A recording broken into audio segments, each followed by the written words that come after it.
51% dos empresários brasileiros acham o pilar social do ESG o mais difícil de ser trabalhado, conforme pesquisa da BNP Paribas. E isso mesmo estando em um dos países mais desiguais do mundo. É alarmante. No ranking mundial de solidariedade, até 2019, o Brasil ocupava a posição 122. Em 2020, com a pandemia e o drama da gestão pública, saltou para o 18º lugar. Mas já está despencando, trazendo à tona o maior problema enfrentado pelas ONGs: doações demais em um período e quase nada em outros. O ideal seria uma filantropia estratégica, uma relação ganha-ganha entre empresas, entidades e sociedade. O ESG pode ajudar nisso. Vamos saber como com a Maria Isabel Toro, gerente de investimento social da Raia Drogasil. Caridade é muito bom, acho que a gente precisa ser caridoso, mas a caridade ela não transforma a realidade, né? A filantropia estratégica que tenha mensuração de impacto, que seja construída coletivamente com as organizações sociais, com alinhamento de políticas públicas, ela pode sim trazer resultados transformadores para a sociedade. Carla Nóbrega, gerente de mobilização de recursos do Instituto Jô Clemente. E a transparência, que é o que vem da governança, né? Tanto parte da ONG com a prestação de contas, né? Como parte da empresa, do que ela está doando efetivamente, apoiando. E tem muitos apoios que vão além também do recurso financeiro, até o voluntariado corporativo também, que é uma grande oportunidade para as empresas, né? O consumidor, ele espera isso, né? Ele espera ver esse resultado e que todas essas relações sejam muito transparentes. Edson Brito, superintendente de marketing e relações institucionais da ACD. Eu acho que a gente precisa ter uma consciência coletiva, a gente precisa de uma agenda positiva. A gente tem muito problema social, o impacto no Brasil é muito grande até pela sua dimensão, mas se não houver uma agenda positiva entre primeiro setor, segundo setor, e convidando a sociedade a participar dessa construção e desse apoio efetivo, eu acho que a gente não evolui. Esse é o momento do Foco ESG.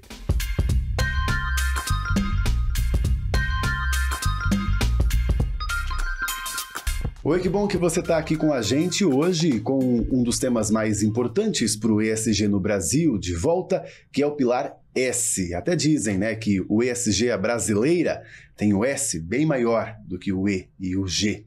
E eu estou aqui com grandes especialistas, viu? Vamos dar boas-vindas a Maria Isabel. Obrigada, Pablo. Um prazer estar aqui em nome da Raia Drogasil. Que bom que você veio. Obrigada. Carla, bem-vinda. Boa noite, muito obrigada pelo convite. Estou aqui em nome do Instituto Jô Clemente. E obrigado, Edson. Obrigado você, Pablo, pelo convite. Em nome de todos da ACD lá, é uma honra participar aqui com vocês desse debate. Vamos começar então falando desse Brasil, que inclusive muita gente fala que é um país muito caridoso. E né? Até por a gente ser muito religioso, tem uma certa relação aí, né? Mas será que realmente ele ajuda efetivamente, né? Não só falando de pessoa física, claro, já que estamos falando de ESG, né? Mas de empresas também. A gente tem realmente um costume social, Edson? Pablo, eu acho que, historicamente falando, o Brasil ele é um país solidário. A gente consegue ver isso principalmente em situações de catástrofes. Ainda não temos uma cultura recorrente da doação. Então, o Brasil ainda depende de campanhas, como o MEC Dia Feliz, como o Teleton, como Criança Esperança, para poder arrecadar e ter um impacto efetivo na ponta. Então, eu acho que ainda nós precisamos aprimorar, que já está sendo feito com várias campanhas, mas a pessoa física entender que o pouco que ela doa de forma recorrente tem um impacto muito importante nas instituições. E a pessoa jurídica entender que fazer uma grande doação de uma vez só, para às vezes criar um buzz, como se fala na publicidade, nem para ela mesma adianta tanto, né, Carla? O bom seria se ela tivesse um compromisso. Hoje em dia a gente fala bastante na filantropia estratégica, né? As empresas terem definidos os seus objetivos filantrópicos e apoiar as organizações, né? Com foco no impacto social que aquelas doações estão realizando. A gente vê muitas, como o Edson estava falando, né? A gente tem uns movimentos de doação numa pandemia, por exemplo, num desastre ambiental, como teve as inundações aqui em São Paulo no litoral no início do ano, onde chegam itens, chega água, chegam comida, cobertores, que é importante também, mas é importante que as empresas e as pessoas físicas entendam que as organizações sociais precisam também de recursos financeiros para poder apoiar onde se mais precisa, né? Então, às vezes, as doações em itens são até problemáticas, assim, porque não tem estoque para fazer chegar ou desaquecer a economia do local, né?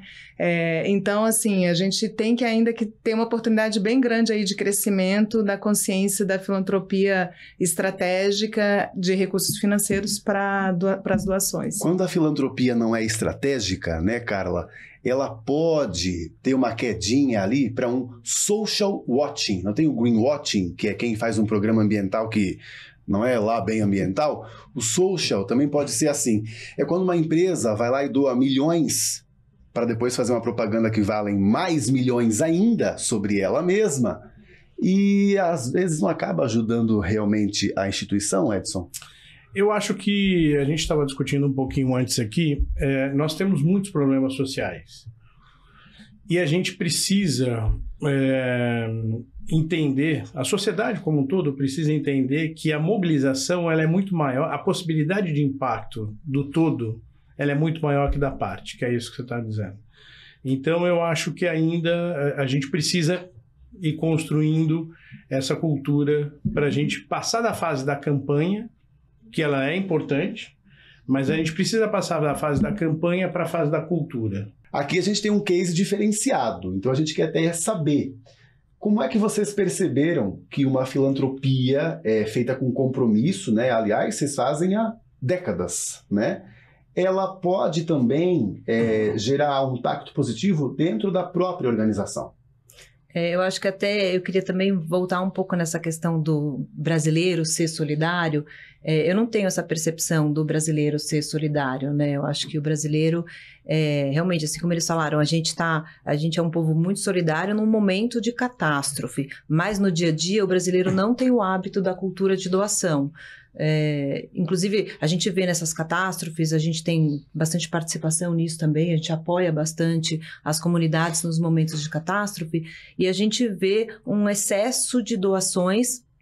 E eu pergunto agora, no litoral de São Paulo, quem está lá? Quem está olhando para a reconstrução das casas, para a reconstrução daquelas famílias? Então, a gente acaba ficando muito no momento do holofote e sai quando as luzes se apagam e a comunidade fica de mãos vazias. Então, acho que a gente precisa muito trabalhar uma filantropia mais estratégica. Então, a RD ela é a fusão da Real Drogasil que aconteceu em 2011. Então, como RD mesmo, a gente está junto há 13 anos, ali, a empresa.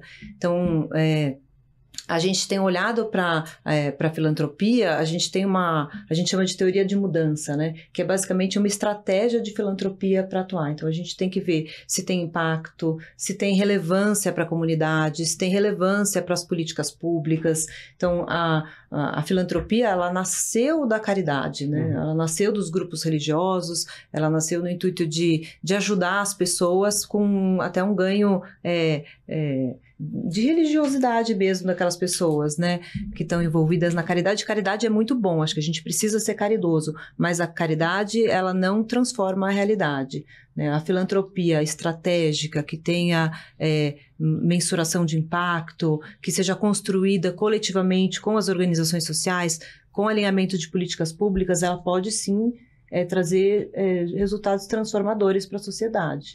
A visão de vocês, né, até estratégica disso, o fato de apoiar instituições, como é que vocês veem isso até na comunicação mesmo, para a própria organização, para os clientes, né, que vocês lidam? A gente tem uma estratégia de sustentabilidade que está pública, tá no nosso site, tem relatórios de sustentabilidade, na qual a gente colocou 35 compromissos de sustentabilidade até 2030. Então, esses 35 compromissos, eles estão divididos em 3 pilares, que é de pessoas mais saudáveis, negócios mais saudáveis e o planeta mais saudável. Então, a gente divide esses pilares, quando a gente está falando de pessoas mais saudáveis, por exemplo, a gente olha para comunidade, a gente olha para funcionários e olha também para clientes. Então, quais são as estratégias de cada pilar para a gente alcançar esses resultados? Vocês fazem isso de maneira muito casada, né? Com o cliente mesmo se envolvendo com vocês para a filantropia. Como fazer isso de forma positiva para que ele não se sinta, inclusive, usado? O cliente, ele é um grande parceiro nosso na filantropia. Eu acho que uma das coisas que a gente precisa deixar muito claro quando a gente traz os dados é o que é doação da empresa e o que é doação do cliente e o que é doação via incentivos fiscais, né? Então, a doação da empresa é 1% do lucro líquido todos os anos que a gente doa, esse é capital que sai do bolso da empresa. A gente tem uma grande parcela de doação que é feita pelo cliente, que o cliente confia na nossa marca, ele confia na bandeira Raia, na bandeira Drogasil, ele vai lá e faz uma doação ou em dinheiro ou comprando um produto social que a gente está na farmácia e a gente repassa esse valor integralmente para iniciativas sociais. Então, acho que tem uma coisa muito de confiança do cliente também, que a gente está trabalhando com o recurso dele, é muito importante a gente fazer isso. Então, doando o troco solidário ali no nosso caixa, em dinheiro, esse dinheiro vai integralmente para a ACD e a gente presta as contas no nosso site e no próprio Teleton. A gente sempre deixa muito claro que essa doação do Teleton que a gente faz é em nome dos clientes. Certo. Conta pra gente, Edson, então, até essa separação sua, né, do quanto que vocês recebem da renúncia fiscal, o quanto se tem de recursos que vêm, não sei, diariamente, mensalmente, né, o quanto vem de campanhas e o quanto que essa filantropia, né, estratégica, ela tem um peso, né, para vocês manterem a instituição. Então, é até importante esse assunto pelo seguinte, a gente tem um programa consolidado que é o Teleton, que existe há 25 anos, esse ano vai completar 26 anos, e o Teleton ele tem sempre uma meta financeira, porque a gente transforma esse dinheiro em atendimento.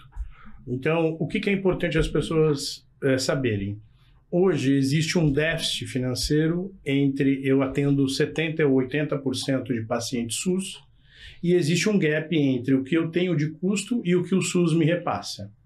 O orçamento da ACD para as suas 8 unidades anualmente está na casa de 450 milhões. Só para fazer um arredondamento aqui de troco. A gente tem as receitas estimadas em 350 milhões. Só que dessa parte desses 350 milhões, ele vem de um atendimento que eu tenho específico de um hospital aqui em São Paulo. As demais unidades, inclusive a de São Paulo também, que só atende SUS, a gente é deficitário. Então, eu tenho uma necessidade de captação de 100 milhões. Então, o Teleton, ele normalmente capta 30 milhões. Então, ele não consegue cobrir 100% do meu gap financeiro. Então, o próprio Teleton, ele é um programa super importante porque, ao longo desses 25 anos, ele não teve só um papel de captação de dinheiros, teve um advocacy muito grande. A gente conseguiu trazer para a pauta das pessoas, as pessoas entenderem as dificuldades, os desafios da pessoa com deficiência e o trabalho que a ACD faz. Então, hoje, um paciente, quando está na ACD, ele faz, em média, de 4 a 6 sessões de fisioterapia por semana. Então, tudo isso a gente traz ao Teleton, mostra no Teleton, e como a Bel disse, nós temos uma parceria com a Drogasil, e essa prestação de conta, acredito que o consumidor final da Drogasil também tem a credibilidade na ACD, porque a gente consegue mostrar o trabalho que a gente faz, o impacto social que a gente acaba causando na vida das pessoas com deficiência física. Certo. Vamos ouvir também da Carla, né, o peso que tem essa filantropia estratégica para o Instituto Jô Clemente? O Instituto Jô Clemente é uma organização que trabalha também com a causa da deficiência intelectual. A gente tem os mesmos desafios, né, da tabela do SUS, que está defasada há muitos anos, então a gente tem que captar para os projetos que faltam recursos, né? E a gente tem sentido cada vez mais a importância de ter parceiros da área de ESG, que são as empresas, que realmente elas estão incorporando o S dentro do seu DNA, né? Eu acredito que a parceria da organização social com a empresa, ela pode ir além, né, da doação de recursos. No nosso caso específico, por exemplo, a gente tem um projeto de inclusão profissional, de pessoas com deficiência intelectual. Então, assim, nós estamos entrando com as parcerias com as empresas que nos fazem doação de recursos para projetos diretos ou projetos incentivados com renúncia fiscal. E, além disso, também eles são como consumidores de serviços que a gente também oferece, né? Conversando com as empresas, eu vejo que cada vez mais o interesse, o S, ele vai dentro, ele está sendo incorporado nas várias instâncias da organização, né? Seja no RH, seja no entorno comunitário, né? E, ao mesmo tempo, também eu sinto muito mais interesse das empresas em estar vendo o impacto na ponta, olhar relatórios, discutir indicadores, porque antigamente, eu já sou captadora de recursos há mais de 20 anos, né? Antigamente não existia essa preocupação. Era uma coisa muito mais, assim, até de marketing, de publicidade, você fechava as doações no departamento de marketing. Agora não. Agora dificultou, assim, no sentido de que as exigências são maiores para você conseguir uma doação de uma empresa, né? E isso pode ser um desafio para organizações pequenas, menores, que ainda não têm essa área de indicadores tão bem desenvolvida, ou mesmo de elaboração de projetos, né? Ou de conseguir entrar em editais, né? Então, ao mesmo tempo que o S cria muitas oportunidades, também cria algumas barreiras, dependendo das organizações, que elas precisam começar a se profissionalizar. Ia fazer uma pergunta mais ou menos a ver com isso para a Maria Isabel, e até foi legal. Eu sempre tenho uns ganchos que já vêm combinados com o que eu estou pensando em conversar. Isso é incrível. Maria Isabel, porque antes já se ganhava como imagem positiva ter a filantropia estratégica. Hoje, com o ESG, ainda mais, porque até o mercado financeiro está olhando, então, se estão fazendo, né? Conta pra gente se vocês reparam diferença nisso, realmente uma valorização melhor do mercado, tal, né? Com indicadores, e até um pouquinho dessa dificuldade que pode existir a partir do ESG. Eu percebo, sim. Tem tido uma cobrança, inclusive, de investidores. Muitos investidores de fora do país, principalmente, com essa cobrança no ESG, então a empresa acaba se mobilizando muito também por isso, mas eu acho que quando é genuíno da empresa, ele funciona, ele flui muito melhor, né? Eu acho que a gente lá, inclusive, chama de investimento social, né? Muitas empresas têm essa área de investimento social privado, que aí o nome por si só já diz, é investimento social. Né? Não é marketing, a gente está investindo numa sociedade melhor.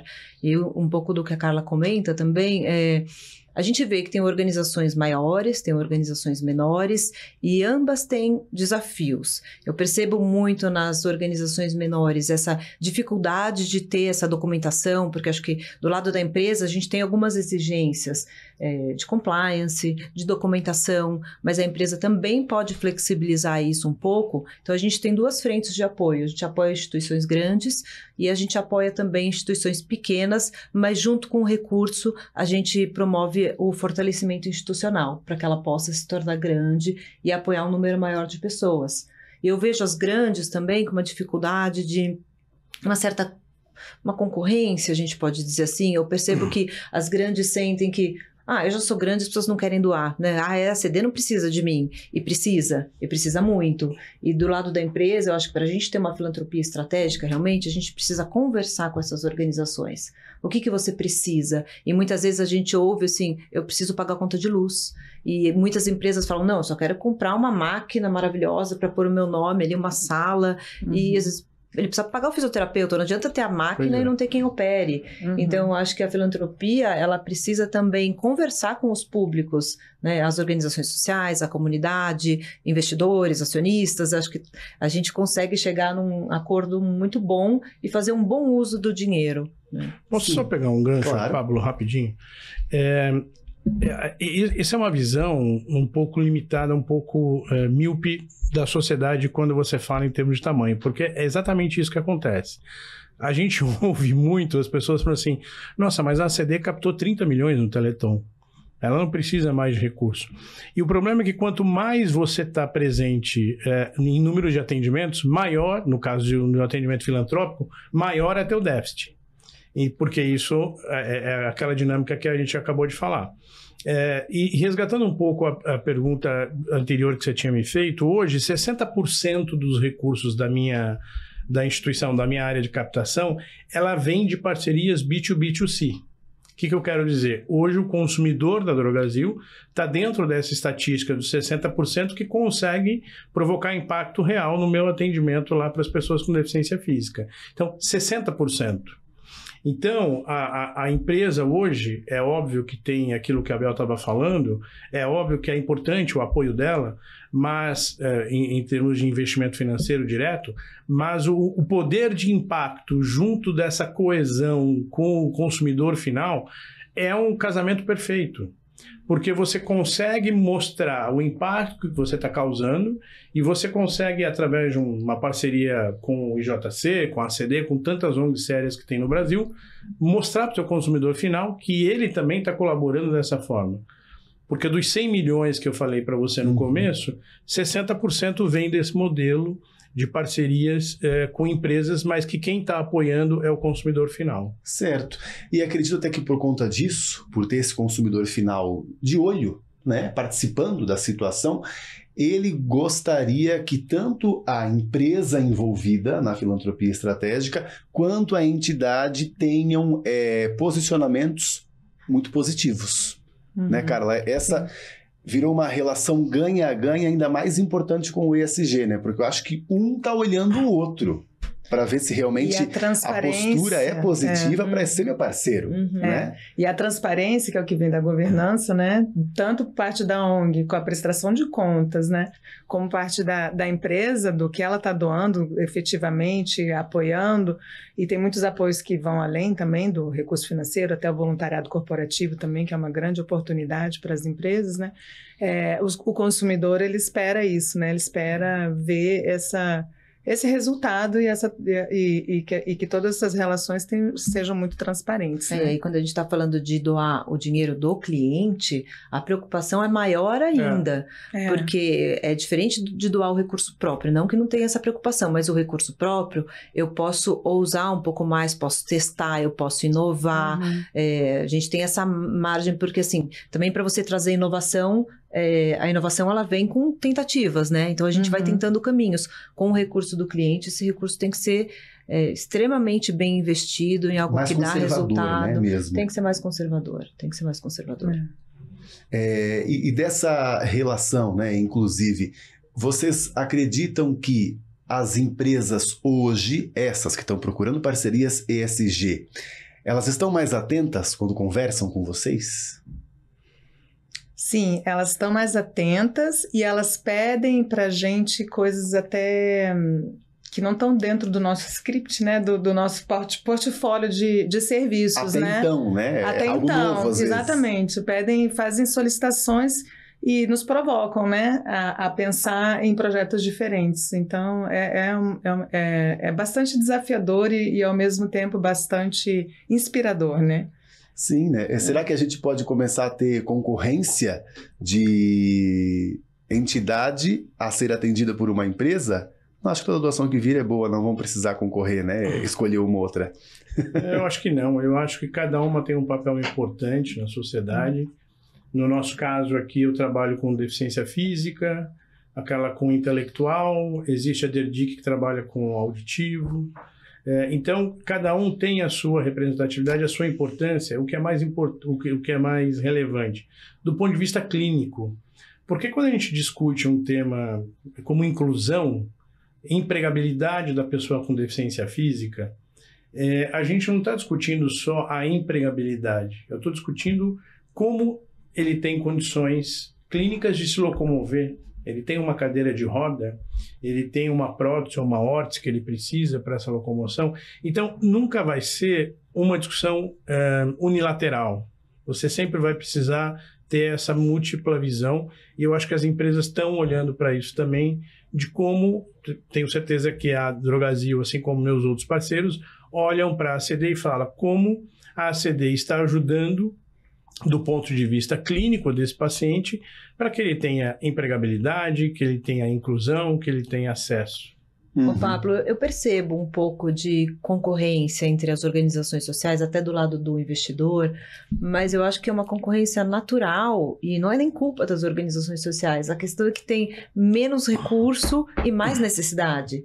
Então, uma vez que tem pouco recurso, elas estão ali. E para a gente, como investidor, é difícil muitas vezes a gente escolher aonde que a gente vai alocar o nosso recurso.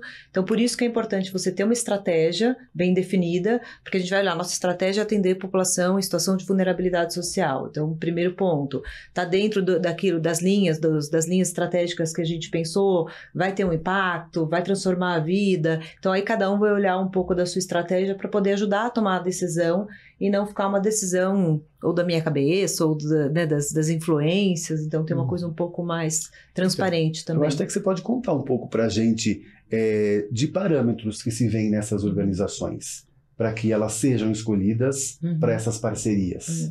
Eu acho que a gente, no caso da Raia Drogasil, a gente olha primeiro para a população em situação de vulnerabilidade social, é o primeiro ponto que tem que estar sendo atendida essa população. A gente tem uma estratégia de promover a saúde integral dessas pessoas, e dentro dessa estratégia de promover a saúde integral, a gente tem 4 pilares. Pilar de saúde física e mental, o outro pilar é saúde física e mental conectado à diversidade, inclusão e geração de renda, um pilar de saúde ambiental e um outro pilar que a gente chama de saúde integral das comunidades, que são crises humanitárias e situações de emergência. Então a gente tem ali um desenho bem definido de quem seriam os nossos públicos. Perdão, já se olha então, por exemplo, se dentro de uma organização, estou falando de maneira hipotética, tá, Carla? Ela tem um grande trabalho de assistência social e que faz diferença na vida de quem ela atende. Mas ela tem o esgoto jogado no rio. Brincadeira, gente, só para a gente ter um exemplo aqui. Vocês olham isso? A questão da pobreza e da saúde também, ela é multifatorial, né? É impossível ter uma pessoa assim... pobre com deficiência, não é só isso, né? Ela é pobre, ela tem deficiência, ela mora num lugar que não tem esgoto, tem familiar desempregado, tem questões de violência doméstica. Então, assim, muitas das organizações com quais a gente atua têm esse olhar integral para essa saúde. Isso que esse é um dos... E é importante para vocês. Para a gente é muito importante isso. Né? Eu acho que talvez antigamente, quando ainda não era o ESG, acho que essa pode ser uma grande diferença. Não se precisava mesmo olhar para todas as pontas, né? Agora, acho que um e o outro acabam reparando nisso, né, Edson? Até vocês também, quando estão em negociação com o investidor. Se ele tem uma boa doação para fazer para vocês, só que ele está envolvido num caso de corrupção com um governo municipal e tal, tem peso para vocês? Lógico, porque tudo isso faz parte dessa cadeia de ESG que a gente está dizendo. Só para pegar também mais um gancho aqui no que a Abel estava falando, nunca é um problema só. Recentemente saiu a pesquisa do IBGE sobre pessoa com deficiência física, e quando você olha para os vários problemas como empregabilidade e acesso à saúde, ele é multifatorial.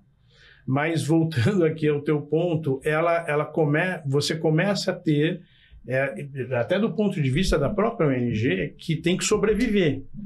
Quando você fala de instituições de vários portes, se não tiver o dinheiro para pagar a conta de luz naquele mês, ela vai fechar.